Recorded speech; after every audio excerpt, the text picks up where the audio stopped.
සෑම දිනකටම තෙරුවන් සරණයි. සුබ සතියක් වේවායි ප්‍රාර්ථනා කරනවා. 2021 මාර්තු මාස 15 වෙනිදා සිට 21 වෙනිදා දක්වා ඔබ උපන් ලග්න වලට පලාපල තත්ත්වයේ පැවසීමයි අපි පටන් ගන්නට යන්නේ. මේ සමගම කියන්නට ඕනේ මේ ග්‍රහ අපල වැනි දේවල් ආපුවාම එහෙම නැත්නම් තමන්ගේ ජීවිතයේ දියුණුවට, අධ්‍යාපන දියුණුවට, ධන දියුණුවට සම්බන්ධයෙන් මේ දවස්වල නොයෙකුත් ප්‍රචාර කටයුතු සිද්ධ වෙනවා. අපි ඒව සම්බන්ධයෙන් පරීක්ෂණයක් කරුවම අපිට දැනගන්න තේරුණා ඒවයි විද්‍යාත්මකව කරන්නේ නැහැ කියලා. ඒ නිසා අපි නුදුරු අනාගතයේදී බලාපොරොත්තු වෙනවා එම අධ්‍යාපන කටයුතු සඳහා, ජීවිතයේ ධනය දියුණු කර ගැනීම සඳහා, තමන්ගේ රැකියාව ව්‍යාපාර කටයුතු සඳහා, තමන්ගේ ඒ ආගමික කටයුතු විශේෂයෙන් දෙවියන් සම්බන්ධ ආගමික කටයුතු විද්‍යානුකූලව කරන්නේ කොහොමද කියන එක පටන් ගන්නට.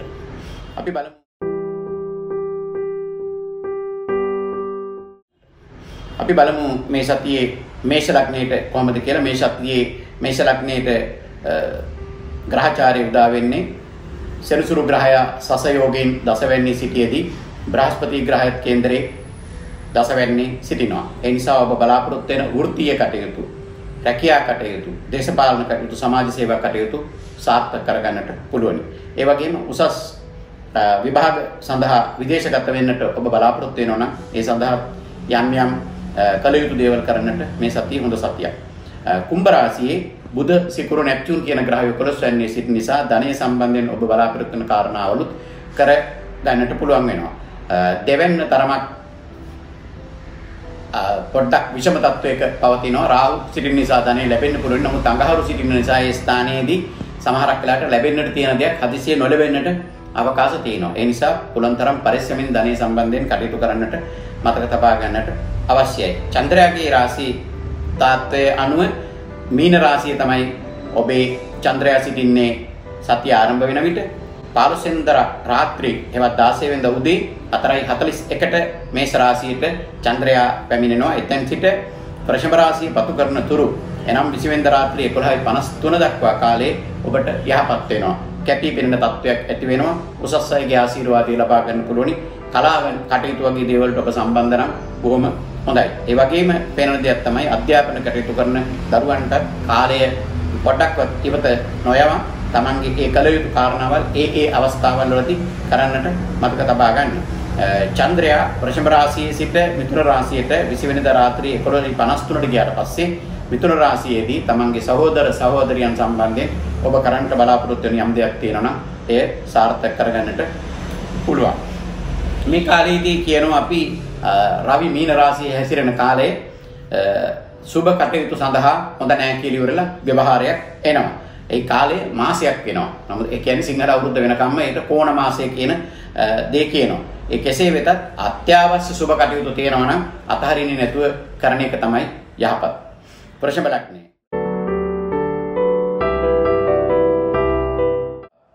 වෘෂභ ලග්නය. වෘෂභ ලග්නයේ උපන් ඔබගේ කේන්ද්‍රයේ 9 යන ඉතාම බලවත්. ඒ නිසා ඔබ බලාපොරොත්තු වෙනවා නම් විදේශ චාරිකා, විදේශ කටයුතු, ඒ වගේම ගමන් බලපත්‍ර සෑදීම් වැනි දේවල් වලට යහපත් වෙනවා. විශේෂයෙන් විදේශයක සිටින කෙනෙක් නම් ඔබ මැද පෙරදිග යුරෝපීය රටවල ඔබ සිටින කෙනෙක් නම් මේ සතියේ ඔබ ඒ දියුණුවට කරගන්න කටයුතු වලට විශේෂයෙන් ලිපි ලේඛන කටයුතු වලට යහපත්. දසවැන්නත් බලවත් බුධ, සිකුරු, නෙප්චූන් කියන ග්‍රහයන් ඒ ස්ථානයේ සිටිනවා. ඒ නිසා ඔබ බලාපොරොත්තු වෙන රැකියා ව්‍යාපාර කටයුතු සෑහෙන තරම් දුරට සාර්ථක කරගන්න පුළුවන්. චන්ද්‍රයාගේ ගමන. චන්ද්‍රයා මීන රාශියේ හෙවත් 11 වෙනි සිටියේදී සතිය ආරම්භ වෙන්නේ. මේෂ රාශියට චන්ද්‍රයා යනවා 15 වෙනිදා රාත්‍රී එතෙන් සිට 18 වෙනිදා දක්වා තියෙනවා. ඒ කාලයේදී තරමක් කල්පනාකාරීව වියහියදම් කරන්නට මතක තබා ගන්නට ඕන. චන්ද්‍රයා ලග්නයට පැමිණෙනවා 18 වෙනිදා සවස. එතෙන් සිට 20 වෙනිදා රාත්‍රී මිථුන රාශියට යනකම් කාලයේ ඔබේ ජීවිතයේ දියුණුවට කරන බොහෝ කටයුතු සාර්ථකව කරගන්නට පුළුවන් තත්ත්වයක් උදා වෙනවා. විශේෂයෙන් කාන්තා පක්ෂයට ඔබ බලාපොරොත්තු වෙන ආශිර්වාදය ලබා ගන්න පුළුවන්. ප්‍රේම සම්බන්ධතාව වගේ දේවල්, විවාහ කටයුතු වගේ දේවල් සම්බන්ධයෙන් යහපත් තත්ත්වයක් එනවා කියන එක කියන්නට ඕන. අධ්‍යාපනය කරන දරුවන්ගේ ඒ කටයුතු ਸਰව ප්‍රකාරම සාර්ථක කරගන්න පුළුවන් ශක්තියක් තියෙනවා. අඟහරුයි රාහුයි ලග්නයේ සිටින සත්කේතු සත්වැන්නේ සිටින තත් විවාහ ජීවිතයේදී පුළුවන් තරම් දුරට ඉවසීම ඇති කරගෙන කටයුතු කරගන්නට මතක තබා ගන්න අවශ්‍යයි.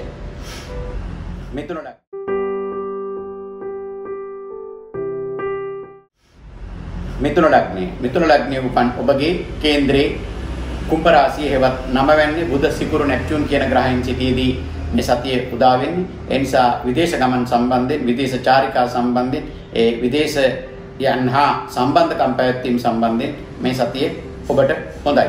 අමතක කරන්න එපා බ්‍රහස්පති සෙනසුරු ප්ලූටෝ කියන ග්‍රහ කේන්ද්‍රයේ 8 වෙනි හැසිරෙන්නේ. රාත්‍රී ගමන් වේගයෙන් වාහන පැදවීම වගේ දේවල් හොඳ නැහැ. ඒ වගේම ඔබ ඖෂධ ගන්න කෙනෙක් නම් හරියටම මාත්‍රාවන්ට ගන්න ස්නායු පද්ධතිය සම්බන්ධයෙන් බොහොම කල්පනාකාරීව කටයුතු කළ යුතු සතියක්. චන්ද්‍රයාගේ ගමන මීන රාශියේ හෙවත් කේන්ද්‍රයේ 10 වෙනි චන්ද්‍රයා සිටියේදී මේ සතිය උදා වෙන්නේ. වෘෂභ රාශියේ චන්ද්‍රයා යනතුරු හෙවත් 18 වෙනිදා සවස් 5:21 වෙනිතුරු කාලයේ යහපත් වෙනවා. චන්ද්‍රයා වෘෂභ රාශියට 18 වෙනිදා ගියාට පස්සේ 20 වෙනිදා දක්වා කාලේ තරමක් කල්පනාකාරීව කටයුතු කරන්නට මතක තබා ගන්නට ඕන. යලිත් 20 වෙනිදා රාත්‍රී 11:53ට ඔබේ ලග්නයේ චන්ද්‍රයා එනවා. එතෙන් සිට දවස් 4-5ක ධන යෝගයක් ඇති වෙනවා කියලා කියන්නට ඕන. විවාහ මංගල කටයුතු සම්බන්ධයෙන් තරමක් කල්පනාකාරීව තීරණ ගන්නට ඕන. ප්‍රේම සම්බන්ධතා සම්බන්ධයෙන් එසේමයි.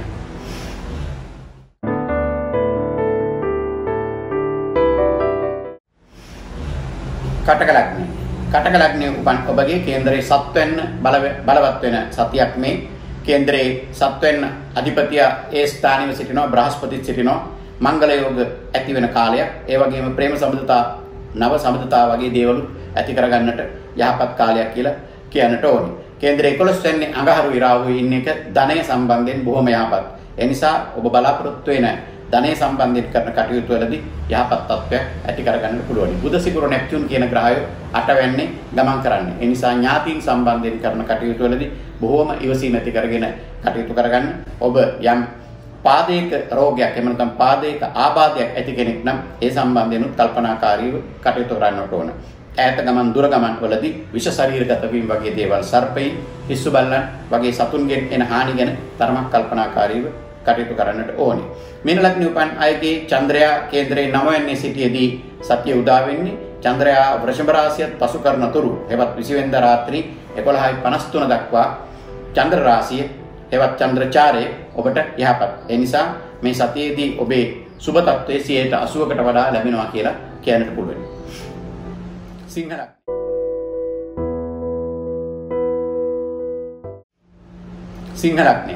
සිංහ ලග්නයේ උපන් ඔබගේ කේන්ද්‍රයේ 7 වෙනි බලවත්ව තිබෙනවා. සිකුරු බුධ ග්‍රහය නෙප්චූන් කියන ග්‍රහය ඒ ස්ථානයේ සිටිනවා. මාර්තු 17 වෙනිදා සිකුරු මීන රාශියට යනකම් තියෙන කාලයේදී ඔබේ මේ මංගල කටයුතු සම්බන්ධයෙන් ඊටාම යහපත් තත්ත්වයක් ඇති වෙනවා. මේ අවස්ථාවේදී කියන්නට ඕන එකක් තියෙනවා. චන්ද්‍රයා කේන්ද්‍රයේ 8 වෙනි මීන රාශියේ සිටින කාලයේ හෙවත් 15 වෙනිදා රාත්‍රී හෙවත් 16 වෙනිදා උදේ 4:41 වෙනකම් තියෙන කාලයේදී තරමක් කල්පනාකාරීව කටයුතු කරන්න. එතෙන් සිට හෙවත් 16 වෙනිදා උදේ 4:41 ඉඳලා චන්ද්‍රයාගේ සතිය පුරාම චන්ද්‍රයා යහපත් ආකාරයෙන් තමයි ගමන් කරන්නේ. ඒ නිසා ඔබ බලාපොරොත්තු වෙන ආර්ථික දියුණුව, වෘත්තීය දියුණුව, ඒ වගේම ධන දියුණුව ඇති කරගන්න පුළුවන් අධ්‍යාපන කටයුතු කරන අයට යහපත් තත්ත්වයක් ඇති වෙනවා. පුළුවන් තරම් දුරට ඉවසීම ඇති කරගෙන කටයුතු කරන්න. අඟහරුයි රාහුයි දසවැන්නේ සිට නිසා ඔබේ අතට යම්කිසි බලයක් ලැබෙනවා. ඒ බලය ලැබුණාම ඕනෑමට වඩා ඒ අනිසි විදිහට පාවිච්චි නොකරන්නට මතක තබා ගන්නට ඕන. කේතුත් 4 වෙනි සිට නිසා තමන්ගේ නිවස ඊටාම් පවිත්‍රව තබා ගන්නට මතක තබා ගන්න. ඒ වගේම තමන්ගේ ඉඩකඩම සම්බන්ධයෙන් සතුරු කරදර, ඊර්ෂ්‍යා කරන උපද්‍රව වගේ දේවල් නොඑන්නට වග බලා ගන්නට අවශ්‍යයි.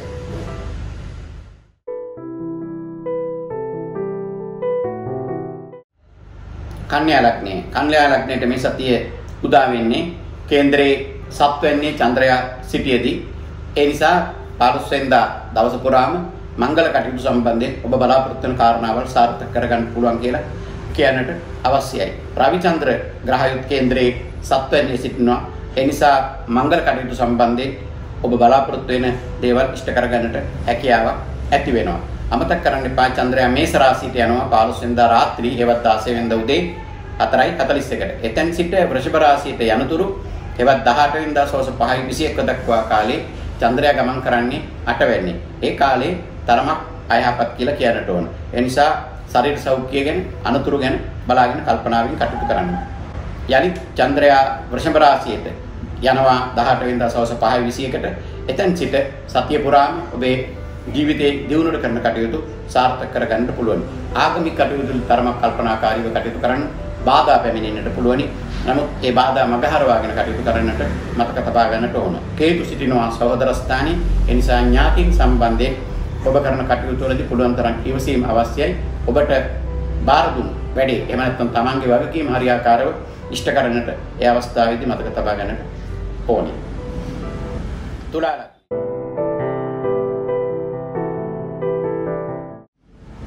තුලා ලග්නයට මේ සතිය උදා වෙන්නේ කේන්දරේ පස් වෙන්නේ බුධ සිකුරු නෙප්චූන් කියන ග්‍රහයන් සිටියේදී. මේ ඔබ බලාපොරොත්තු වෙන දරුවන් සම්බන්ධ ඔබේ ජීවිතයේ දියුණුවට කරන කටයුතු විශේෂයෙන් දරුවන්ගේ දියුණුවට කරන කටයුතු වලට ඔබට මේ සතිය ඉතාම යහපත්. 15 වෙනිදා දවසේ සම්බන්ධයෙන් විශේෂයෙන්ම යහපත් කියලා කියන්නට ඕන. උසස් අයගේ ආශිර්වාද ලබා ගන්න පුළුවන්.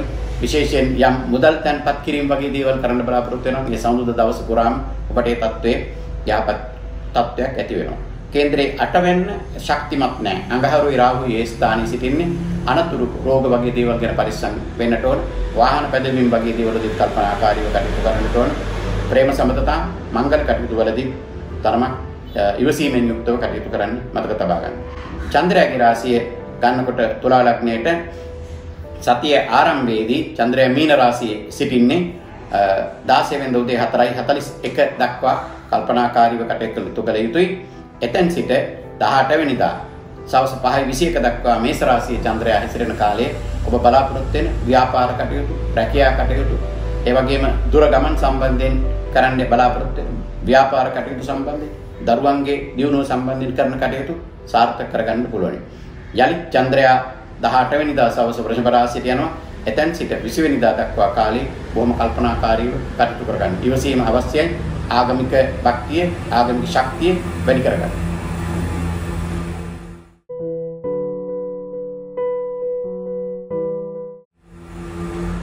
වෘශ්චික ලග්නේ උපන් ඔබගේ කේන්දරේ 4 වෙන්න බලවත්ව තිබෙනවා.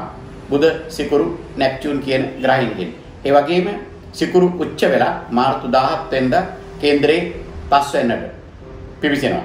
ඒ නිසා ඔබේ බලාපොරොත්තු වෙනවා නම් අලුත් ඉඩම් ගන්නට, ඒ වගේම ඉඩම් වල අලුත් ගෙවල් හදන්නට, යම් ඒ ගෙවල් සම්බන්ධයෙන් අවශ්‍ය වාස්තු විද්‍යානුකූල කටයුතු කරගන්නට බොහොම යහපත් කියලා කියනවා. වගේම දරුවන් සම්බන්ධයෙන් ඔබ බලාපොරොත්තු වෙන කටයුතු මාර්තු 17 වෙනිදා සිට බොහොම යහපත් තත්ත්වයක් ඇති කරගන්න පුළුවන්. ඒ වගේම අධ්‍යාපන කටයුතු කරන අයට මීන රාශියේ සිකුරු ගමන් කරන කාලයේ විශේෂයෙන් අප්‍රේල් 10 වෙනිදා දක්වා කාලේ යහපත් වෙනවා. මේ කාලේ අපතේ ඇරින්න නැතුව පුළුවන් තරම් දුරට අධ්‍යාපන කටයුතු වලට මුල් තැනක් දීලා කටයුතු කරන්න මතක තබා ගන්න. වෘශ්චික ලග්නයේ උපන් අයගේ චන්ද්‍ර රාචාර්ය බලනකොට මීන රාශියේ හෙවත් කේන්දරේ 5 වෙන්නේම චන්ද්‍රයා සිටියේදී සතිය උදා වෙන්නේ 15 වෙනිදා රාත්‍රියේ හෙවත් 16 වෙනිදා උදේ 4:41 දක්වා කාලය බොහොම යහපත්. ඊට පස්සේ චන්ද්‍රයා මේෂ රාශියට පැමිණෙනවා 18 වෙනිදා සවස් 5:21 දක්වා බලාගෙන කල්පනාවෙන් කටයුතු කරන්නට ඕන. ඒ වගේම 18 වෙනිදා සවස් වෘෂභ රාශියේ කේන්දරේ 7 වෙන්නට ගියාම වෘශ්චික ලග්නයේ උපන් අයට හදිසි මංගල යෝග වගේ දේවල් පැමිණෙන්නට පුළුවන්. නමුත් ඒවයි එච්චර ලොකු ස්ථිරභාවයක් ඇති වෙන්නේ නැහැ. ඔබ අමතක කරන්න එපා ඔබේ කේන්දරේ ලග්නයේ හේතුත් හත්පැන්නේ අඟහරු රාහු ගමන් කරන නිසා විවාහ ජීවිතය ගැන බලාගෙන කල්පනාවෙන් කටයුතු කරන්න. ඔබ රාජ්‍ය කටයුතු වලට සම්බන්ධ කෙනෙක් නම්, පාලන කටයුතු වලට සම්බන්ධ කෙනෙක් නම් බොහොම ඉවසීමෙන් යුක්තව කතා කිරීම, ක්‍රියා කිරීම අත්‍යවශ්‍යයි.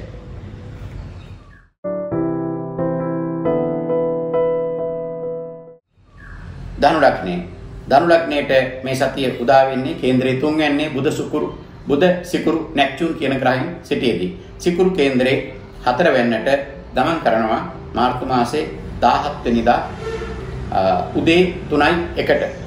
එතෙන් සිට අප්‍රේල් 10 වෙනිදා දක්වා ඔබේ කේන්දරේ 4 වෙන්න ඉතාම බලවත්. මේ 4 වෙන්න බලවත් වුණාම ඔබේ නිවෙස, ඔබේ ගේ දොර, ඒ වගේම ඉඩකඩම, වතු පිටි වගේ දේවල් වල යම්කිසි දියුණුවක් ඇති වෙනවා. ඒ වගේම ඔබේ අයිතීන් සම්බන්ධයෙන් යම් ප්‍රශ්න තියෙනවා නම්, නීති ප්‍රශ්න තියෙනවා නම් ඒවත් විසඳ ගන්නට ඉතාම යහපත් තත්ත්වයක් ඇති වෙනවා. ඔබ අලුතෙන් ව්‍යාපාර කටයුතු කරන්න බලාපොරොත්තු වෙනවා නම්, අලුතෙන් ව්‍යාපාර ආරම්භ කරන්න බලාපොරොත්තු වෙනවා මේ ඒ සඳහා ඉතාම හොඳම අවස්ථාව කියලා කියන්නට ඕනේ. විශේෂයෙන්ම ගත්තාම චන්ද්‍රචාරය මීන රාශියේ හෙවත් කේන්දරේ 4වෙනිම චන්ද්‍රයා සිටියේදී උදා වෙන්නේ. වෘෂභ රාශියේ චන්ද්‍රයා යන තුරු එවත් 18 වෙනිදා සවස් 5:21 වෙනිදා දක්වා කාලේ ඔබට ඉතාම යහපත්. ධනය සම්බන්ධ කටයුතු සාර්ථක වෙනවා, ව්‍යාපාර කටයුතු සම්බන්ධයෙන් සාර්ථක වෙනවා, අධ්‍යාපන කටයුතු සම්බන්ධයෙන් සාර්ථක වෙනවා. 18 වෙනිදා සවස් 5:21ට කේන්ද්‍රයේ 6 වෙන්නට චන්ද්‍රයා යනවා. එතෙන් සිට 20 වෙනිදා රාත්‍රී 11:53 දක්වා සිටිනවා. අන්න ඒ කාලය තුලදී යම් බාධාවල් එන්න පුළුවනි. ඒ නිසා තරමක් කල්පනා කරන සුළු සතුරු කරදර ස්ත්‍රීන් සම්බන්ධයෙන් පැමිණෙන යම් බාධාවල් පෙන්눔 කරනවා. මංගල කටයුතු සම්බන්ධයෙන් හොඳ තත්ත්වයක් උදා වෙනවා කියලා පෙන්눔 කරනවා. සිකුරු බලවත් වීම ඔබේ කේන්ද්‍රයේ 4 වෙන්නේ ඊටාම යහපත් කියලා කියන්නට ඕනේ.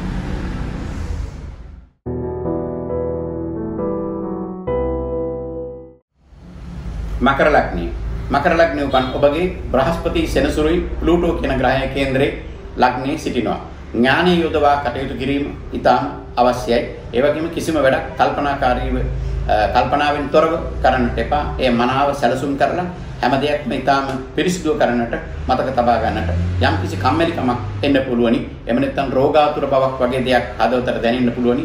ඒ මගහරව ගන්නට පුළුවන් තරම් දුරට ආගමික කටයුතු කරන්න. අඟහරුයි රාහුයි පස්වැන්නේ සිටින්නේ අධ්‍යාපන කටයුතු කරන අය පුළුවන් තරම් දුරට තමන්ගේ ඒ අධ්‍යාපනයට කාලය යොමු කරන්නට ඕන. යම් බාධා පැමිණෙන්නට අවකාශ තිබෙනවා. ඒ වගේම දරුවන්ගේ කටයුතු සම්බන්ධයෙන් ඔබ ක්‍රියා කරනකොට බොහොම කල්පනාවෙන් පරිස්සමින් කටයුතු කරන්නට මතක තබා ගන්න. විශේෂයෙන් කියන්නට ඕන චන්ද්‍රචාරය මීන රාශියේ හෙවත් කේන්ද්‍රයේ 3 වෙනි චන්ද්‍රයා ගමන් කරන කාලයේ ඔබට යහපත් වෙනවා. එතෙන් සිට වෘෂභ රාශියේ පසු කරන තුරු හෙවත් 20 වෙනිදා රාත්‍රී 11:53 දක්වා කාලයේදී ඔබේ සුබ පැත්තට කරන වැඩ කටයුතු සාර්ථක කරගන්නට පුළුවන්. 20 වෙනිදා රාත්‍රී චන්ද්‍රයා මිථුන රාශියේ හෙවත් කේන්ද්‍රයේ 6 වෙනට යනවා. අන්න ඒ අවස්ථාවේදී පුළුවන් තරම් දුරට විවාහ ජීවිතය සම්බන්ධයෙන් ඉවසීම ඇති කරගෙන කටයුතු කරන්නට ඕන. මංගල කටයුතු වලට සෑහෙන බාධා එන්නට අවකාශ තියෙනවා. ඒ වගේම මතක් කළ යුතු දෙයක් තියෙනවා. කේන්ද්‍රයේ දෙවෙන්න ඊටාම ශක්තිමත් හදිසි ධනයක් ලැබීම හෝ හදිසි ධනයක් ලැබෙන කාලයක් Tamanට දැනගන්නට ලැබෙනවා. ඒ සම්බන්ධයෙන් ඔබට සතුටු විය හැකියි.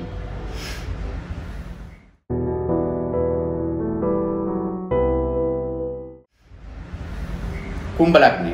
කුම්භ ලග්නය උපන් ඔබගේ කේන්ද්‍රයේ ලග්නයේ මේ දිනවල ඉතාම ශක්තිමත්ව තිබෙනවා.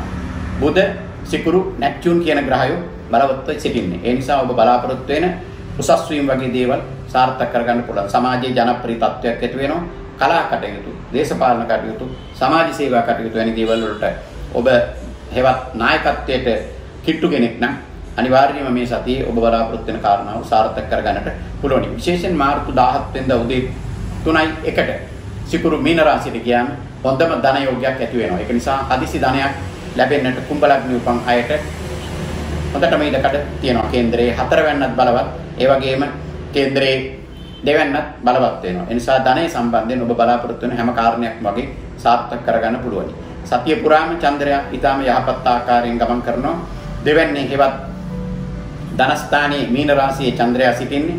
15 වෙනිදා මේෂ රාශියට හෙවත් 3 වෙනට යනවා. ඊට පස්සේ 18 වෙනිදා වෘෂභ රාශියට යනවා. 20 වෙනිදා මිථුන රාශියට යනවා. මේ ගමන් චන්ද්‍රයාගේ ගමන මේ සතිය පුරාම ඔබ බලාපොරොත්තු වෙන ආර්ථික, වෘත්තීයමය, ඒ වගේම පෞද්ගලික කටයුතු සාර්ථක කරගන්න ශක්තිය, ධෛර්යය ලැබෙනවා. මංගල කටයුතු සම්බන්ධයෙන් මේ සතියේ ඊටාම යහපත් කියලා කියන්නට ඕනේ.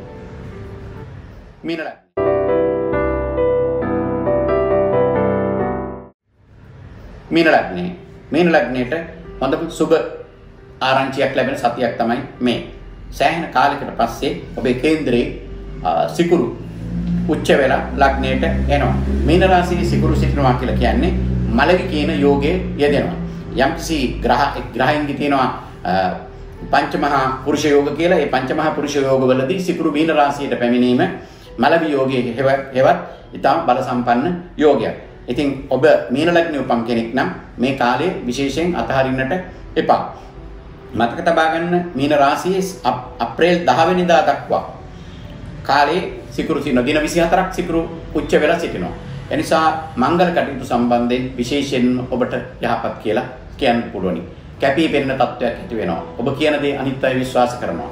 ඒ වගේම දේශපාලන කටයුතු, සමාජ සේවා කටයුතු, කලා කටයුතු කරන අයට බොහොම යහපත් කියලා කියන්නට ඕනේ.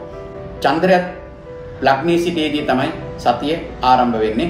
15 වෙනිදා රාත්‍රී හෙවත් 16 වෙනිදා උදේ 4:41ට මේස රාශියට චන්ද්‍රය යනවා. එයත් ඔබට යහපත්. ඒ වගේම 18 වෙනිදා සවස වෘෂභ රාශියට යනවා චන්ද්‍රය. ඊළඟට 20 වෙනිදා රාත්‍රී 11:53ට චන්ද්‍රයා මිථුන රාශියට යනවා. මේ රාශි හතරේදීම චන්ද්‍රයා මීන ලග්නෙ උපන් ඔබට අවශ්‍ය හැම යහපතක්ම දෙනවා. විශේෂයෙන් ඒ ධනය සම්බන්ධයෙන්ුත් ව්‍යාපාර කටයුතු සම්බන්ධයෙන්ුත් මංගල කටයුතු සම්බන්ධයෙන්ුත් බොහොම යහපත් තත්ත්වයක් ඇති කරනවා කියලා කියන්නට ඕන. ඒ නිසා යලිත් මතක් කරන්නම් ඔබේ කේන්දරයට සෑහෙන කාලයකට පස්සේ චන්ද්‍රයා ලග්නයේ සිටියේදීම එවත් සිකුරුගේ ලොකු බලයක් ඇති වෙනවා. ඒ නිසා මේ කාලය අපතේනවා හැර ඔබේ දියුණුවට කරන කටයුතු වලට පුළුවන් තරම් දුරට අවතීර්ණ වෙන්න කියලා කියන්නට අවශ්‍යයි. මේ සතියේ රාහු කාලය සම්බන්ධයෙන් ඔබට දැන් දැක ගන්න පුළුවනි. සතිය පුරාම තියෙන අනිත් ග්‍රහ තත්ත්වයන්ුත් අපි මේ අවස්ථාවේදී ප්‍රකාශ කරා. මේ සතිය ඔබට යහපත් නිරෝගී සතියක් වෙන්නේ කියලා ප්‍රාර්ථනා කරනවා. ත්‍රිවන් සරණයි.